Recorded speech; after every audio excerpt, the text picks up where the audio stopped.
Hello दोस्तों, स्वागत है आपका कोहरा टीवी की एक और सच्ची कहानी में। ये कहानी गुजरात में रहने वाले उत्कर्ष जी की है। उत्कर्ष जी बताते हैं, उस समय मेरी उम्र लगभग 35 साल के आसपास थी। एक दिन मैंने सोचा कि मैं अपने पूरे परिवार के साथ घूमने के लिए देहरादून जाऊं। सब प्लान करके हम एक साथ देहरादून के लिए निकल पड़े। हम अपनी कार से ही जा रहे थे। देहरादून में हमने 6-7 दिन अच्छे से बिताए।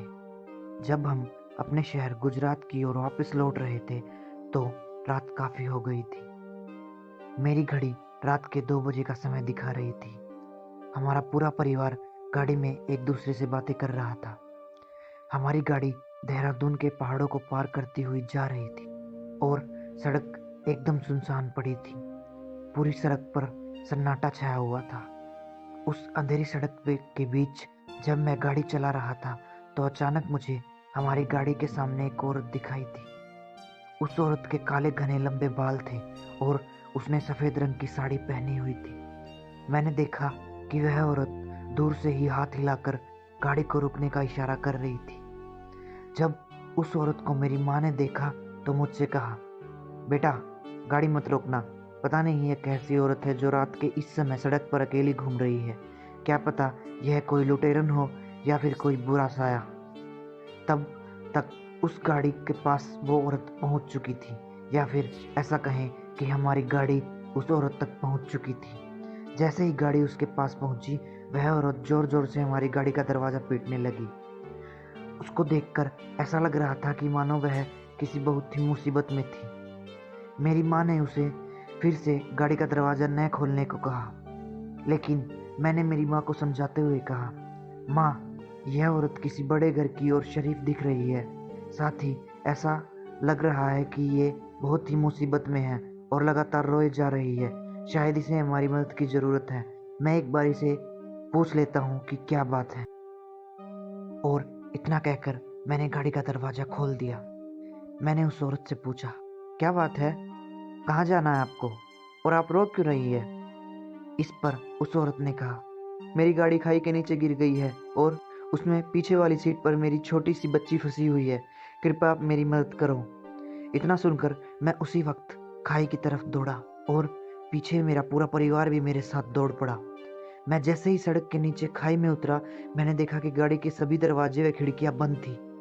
मैं गाड़ी का दरवाजा खोलने के लिए उसे जोर जोर से पीटने लगा, लेकिन दरवाजा नहीं खुला। फिर मैंने किसी तरह से पास ही पड़ी एक ईंट से पीटकर गाड़ी का कांच तोड़ा और पीछे वाली सीट से उस छोटी लड़की को उतार लिया। लेकिन गाड़ी से उतारने के बाद भी वह लड़की लगातार रोए जा रही थी। मैंने उस लड़की से कहा, बेटा तुम्हारी मम्मी पीछे ही खड़ी है, जाओ अपनी मम्मी के पास जाओ। लेकिन तब भी वह लड़की मम्मी मम्मी बोलकर रोए जा रही थी। फिर मैंने उसको अपनी गोद में उठा लिया और ऊपर आने लगा। ऊपर आते वक्त मेरी निगाह गाड़ी के आगे वाली सीट पर पड़ी। शीशे के अंदर कुछ धुंधला धुंधला सा दिखाई दे रहा था। मैंने उस कांच को भी तोड़ने का फैसला किया। जब मैंने वह कांच भी तोड़ा तो देखा कि आगे वाली सीट पर एक औरत बेसुध पड़ी थी। उसका माथा बुरी तरह से फटा हुआ था। उसके सर से बहुत खून बह चुका था।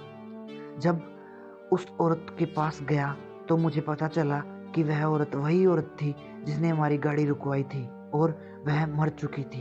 ये देखकर मेरे होश उड़ गए और मैं कुछ देर के लिए वहीं जम गया। तब तक मेरे परिवार के सभी लोग इकट्ठा होकर मेरे पास आ गए थे और यह भयानक दृश्य उन सब ने भी देखा। जो औरत मर चुकी थी उसी ने हमसे मदद लेकर अपनी बच्ची को बचाया। फिर रात में हमें उसके बाद वहाँ कोई नहीं दिखाई दिया। हमने उस औरत को आवाज़ें भी लगाई, लेकिन वह औरत दोबारा वहाँ नहीं आई। हम उस बच्ची को लेकर अपने घर आ गए। तभी से लेकर आज तक वह लड़की हम लोगों के साथ हमारे ही घर पर रहती है। उस दिन के बाद उस लड़की की माँ ना तो हमें कभी दिखाई दी और न ही उसने हमें कभी परेशान किया। तो दोस्तों, ये थी कहानी उत्कर्ष जी की। मिलते हैं अगली एक और सच्ची कहानी के साथ अगली वीडियो में, कोहरा टीवी पर ही। तब तक के लिए बाय। अगर आपके पास भी कोई ऐसी कहानी हमें सुनाने के लिए है तो हमें भेज दीजिए। हम आपकी कहानी को लोगों तक पहुंचाएंगे। हमारी इंस्टा आईडी पर आप अपनी कहानी हमें भेज सकते हैं। हमारी इंस्टा आईडी आपको वीडियो के डिस्क्रिप्शन में मिल जाएगी। थैंक यू दोस्तों।